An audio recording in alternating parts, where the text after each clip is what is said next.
जब भी मार्केट में एक नया मोबाइल फ़ोन लेने जाते हैं तो हम सिर्फ ये नहीं देखते कि क्या नए फीचर्स आ रहे हैं, नए मॉडल्स क्या हैं। हम ये भी जानने की कोशिश करते हैं जो आज का हमारे पास मॉडल था उसमें क्या-क्या दिक्कतें आ रही थी। मे बी बैटरी की लाइफ का कुछ इश्यू था, मे बी उसकी जो मेमोरी थी उसमें कुछ इश्यू था, मे बी बार-बार वो हैंग हो रहा था। उन सब बातों का भी हम ध्यान रखते हुए डिसाइड करते हैं कि किस मोबाइल को हमें लेना है। कुछ-कुछ ऐसा ही होता है रिवर्स एफएमई में। जब तक इस वीडियो को आप कंप्लीटली देखेंगे आपको पता चलेगा ये रिवर्स एफएमई होता क्या है, क्या पर्पज है इसका, किस तरीके से इसको इंप्लीमेंट कर सकते हैं, कौन-कौन से IATF के सब्सक्राइबिंग OEM है जिनकी रिक्वायरमेंट है ये और क्या-क्या इंडस्ट्री के चैलेंजेस है। जब हम बात करते हैं एफएमईए की तो जो लेटेस्ट एडिशन है वो 2019 में आया था जिसको हम फर्स्ट एडिशन बोलते हैं। सो प्राइमरली ये टॉप डाउन अप्रोच है जो बात करता है इस बारे में कि किस तरीके से जब भी कोई नया प्रोडक्ट हम डेवलप करते हैं तो हम प्रेडिक्ट करते हैं क्या क्या पॉसिबल फेलियर हो सकते हैं। उन सब फेलियर्स को मैनेज करने के लिए हम बात करते हैं क्या उसके कॉजेज हो सकते हैं और उसके बाद हम उसके कुछ डिटेक्शन एंड प्रिवेंशन के मैकेनिज्म लगाते हैं जिससे कि जो फाइनली जो प्रोडक्ट बने वो कस्टमर की रिक्वायरमेंट को फुलफिल कर सके। जब हम कस्टमर की रिक्वायरमेंट की बात करते हैं जनरली उसको 3 पार्ट में बोला जाता है, QCD, quality, cost and delivery.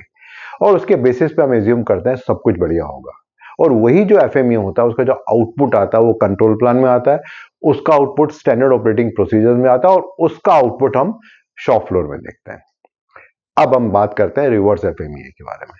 जब हम रिवर्स एफएमई की बात करते हैं तो हम बात करते हैं बॉटम्स अप अप्रोच के बारे में। यहां पर हमारा इंटेंट ये है कि जो भी कुछ हमने प्रोडिक्शन किया था, जो भी हमने कंट्रोल्स प्रिवेंशन या डिटेक्शन के लगाए थे, अब जब वो शॉप फ्लोर में इंप्लीमेंट हो गए हैं एक्चुअली में क्या स्टेटस है, क्या वाकई वो सब कंट्रोल्स काम कर रहे हैं या शॉप फ्लोर पे आके वो कंट्रोल्स बेकार हो गए, या अगर वो कंट्रोल लगे हैं तो क्या वो कंट्रोल चलेंगे या फेल हो जाएंगे। मे बी हमने फुल प्रूफिंग लगा रखा था, हम उसको फेल करने की कोशिश करेंगे, हम उसको देखेंगे कि क्या ये फेल होता है या नहीं होता, या हमने एक सोचा हुआ था कि एक इंस्ट्रूमेंट को कैलिब्रेशन वाला होगा उसी को यूज करेंगे, क्या वाकई में वो कैलिब्रेटेड इंस्ट्रूमेंट यूज हो रहा है। हमने सोचा था एक सर्टन कॉम्पिटेंस के एम्प्लॉय को हम यूज करेंगे शॉप फ्लोर में, क्या वाकई उसको हम यूज कर रहे हैं या कुछ और शुरू हो गया। या हमारे जो टारगेट थे क्वालिटी, कॉस्ट एंड डिलीवरी के, क्या स्टेटस चल रहा है उसका, क्या उसको मीट कर पा रहे हैं, उसको मीट नहीं कर पा रहे हैं। अक्सर इसको हम इंप्लीमेंट करने के लिए और वेरीफाई करने के लिए प्रोसेस ऑडिट का भी इस्तेमाल करते हैं। अब इसी के एग्जांपल से समझते हैं कि कैसे रिवर्स एफएमई को हम इंप्लीमेंट कर सकते हैं। से फॉर एग्जांपल एज्यूम कर लीजिए एक कार बनाने की कंपनी है जो इस कार को असेंबल करती है और उसने कुछ टारगेट सेट किए हुए थे क्वालिटी, कॉस्ट एंड डिलीवरी के। क्वालिटी का टारगेट था कि 10 PPM से ज्यादा रिजेक्शन नहीं होगी।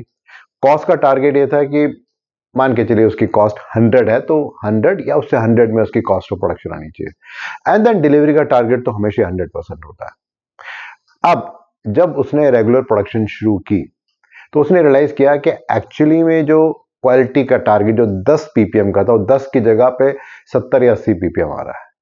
क्या कारण हो सकता है इसका? मे बी जो इन प्रोसेस में रिजेक्शंस हैं वो बढ़ गई हैं, उस कारण से PPM बढ़ गया है। मे बी हमने सोचा था कि एक certain kind of qualified operator को हम यूज करेंगे but because of cost cutting हमने उसको ना यूज करके एक दूसरे ऑपरेटर को यूज कर लिया जिसको समझ ही नहीं आ रहा कि किस तरीके से प्रोसेस को कंट्रोल करना है। मे बी ऐसा हो सकता है कि हमने सोचा था एक सर्टन रॉ मटेरियल यूज करेंगे, बस कॉस्ट कटिंग के चक्कर में हमने ऑल्टरनेट मटेरियल यूज करना शुरू कर दिया। अब जब असेंबली कर रहे हैं तो वहां पे प्रॉब्लम आ गई, यानी कि हम एसेस कर पा रहे हैं कि जो हमने शुरू में प्लान किया था अगर वो मीट नहीं हुआ तो किस तरीके से क्वालिटी को इंपैक्ट कर सकता है। देन दूसरा कॉस्ट की बात करते हैं। हमने सोचा था कि जो कॉस्ट ऑफ प्रोडक्शन है से वो 100 होगी, लेकिन एक्चुअली में हम रियलाइज कर रहे हैं वो तो 110 या 115 आ रही है। क्या कारण हो सकता है इसका?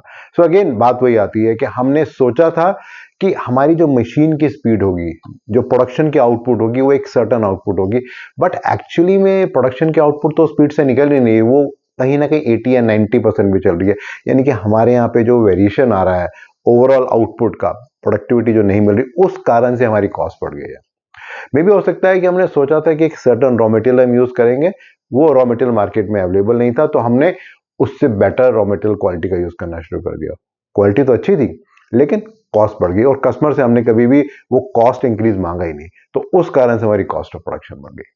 इसी तरह से अगर डिलीवरी की बात की जाए, टारगेट हमारा था 100%, बट हमने देखा कि हमारा 90-95% से ऊपर कभी जा ही नहीं रहा आउटपुट। क्या कारण हो सकता है? तो maybe there could be a possibility कि हमने जब फिजिबिलिटी की थी तो हमने सर्टेन मशीन्स को ऑर्डर किया था, उनकी प्लानिंग की थी, बट एक्चुअली में जिस आउटपुट से उसको मशीन को प्रोडक्शन करना चाहिए था वो कर ही नहीं पा रही है। मे बी हमने सोचा था कि एक सर्टन कॉम्पिटेंस के एम्प्लॉइज को हम यूज करेंगे, बट कॉस्ट कटिंग के चक्कर में हमने कॉम्पिटेंस को लो कर दिया और ऑल्टरनेटिव एम्प्लॉय यूज करने शुरू कर दिए, तो उस कारण से कॉस्ट कटिंग हो गई। मे बी कस्टमर के एंड पे जो हमारा सप्लायर था उसके एंड पे एक सर्टन टाइम फ्रेम था जिसमें उसको सप्लाई देना था, लेकिन वो दे नहीं पा रहा, तो उस कारण से भी हमारी डिलीवरी इंपैक्ट हो गई। देन इसके अलावा हमने असेंबली लाइन के अंदर बहुत सारे पोको लगा रखे थे। अब हम ये चेक करेंगे वाकई वो पोको का काम कर रहे हैं नहीं कर रहे। सबसे पहले तो ये चेक करेंगे कि जो हमने लिखा था एफएमई में या कंट्रोल प्लान में, वाकई वो पोको का लगे भी हैं नहीं लगे, और लगे हैं तो क्या वो इफेक्टिव है नहीं। सो ओवरऑल इंटेंट ये है कि जो भी कुछ हमने प्रिडिक्ट किया था, क्या वो एक्चुअली में शॉप फ्लोर पे काम कर रहा है नहीं कर रहा।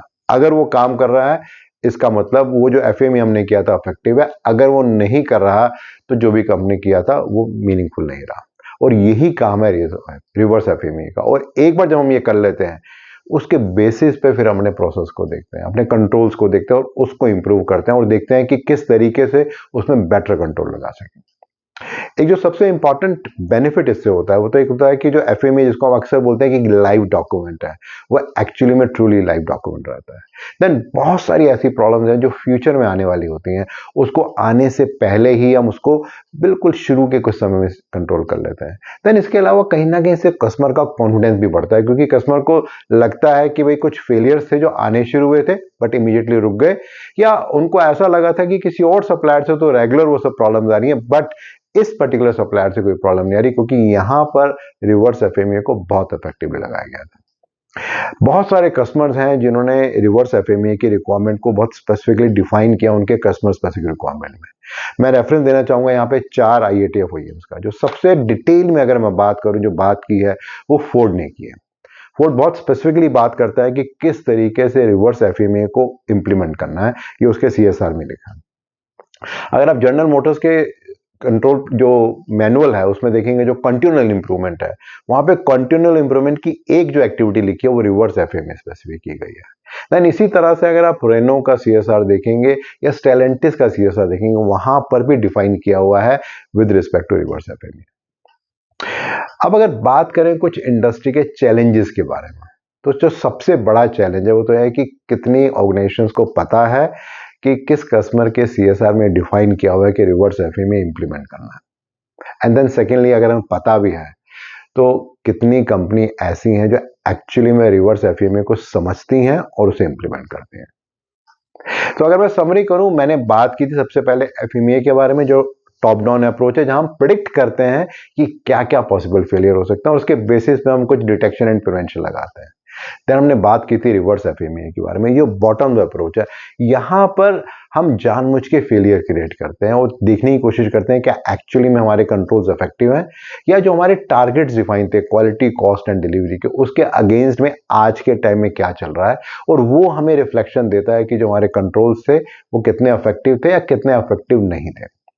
और देन उसके बाद हमने बात की विद रिस्पेक्ट टू इस एग्जांपल के बारे में कि अगर एक कार कंपनी में अगर रिवर्स एफएमई की इफेक्टिवनेस हम देखें तो किस तरह दे सकते हैं, और लास्ट में हमने बात की थी चैलेंजेस के बारे में। रेगुलरली बहुत सारे फीडबैक मिल रहे हैं और हेल्प कर रहे हैं अंडरस्टैंड करने के लिए आपकी क्या एक्सपेक्टेशन है, तो प्लीज उसको आप कंटिन्यू कीजिए। इस पर्टिकुलर वीडियो को आप और डिटेल में जानना और समझना चाहते हो तो नीचे आपको एक लिंक मिलेगा, उसे आप क्लिक करेंगे तो और डिटेल में जानकारी मिलेगी इस वीडियो के बारे में। और अगर इस तरह के ब्लॉग्स एंड वीडियोस आपको अच्छे लग रहे हैं तो आप हमेशा अपने फ्रेंड्स एंड कलीग से शेयर कर सकते हो। मेरे यूट्यूब चैनल और मेरी वेबसाइट bhavyamangla.com को सब्सक्राइब भी कर सकते हैं। मेरा एक और चैनल है लाइफ लेसन्स विद भव्य मंगला। अगर आप लाइफ के बारे में पॉडकास्ट या कुछ और इस तरह की इंटरेस्टिंग चीजें देखना चाहते हैं तो आप उस चैनल को देख भी सकते हैं और उसको सब्सक्राइब भी कर सकते हैं। धन्यवाद।